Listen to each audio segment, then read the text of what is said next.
আমি বলবো নওজোয়ান যে রাত 12টার পরেও মালিক আমি তোমার কথা বলেছি, আমি গুনাহ ছাড়তে বলেছিলাম, আমি দাড়ি রাখতে বলেছিলাম,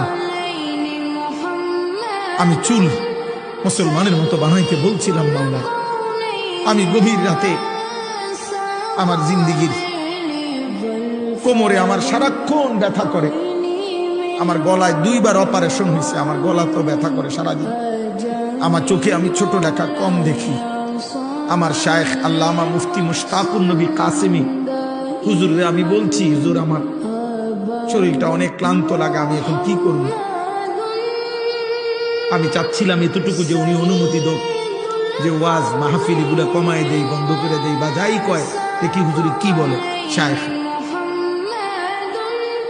আমার শায়েখ আমারে সিলেট রাত্রেবেলা বলতেছে, মাওলানা আল্লাহর কথা বলা বন্ধ করা যাবে না, আল্লাহর কথা বলেন।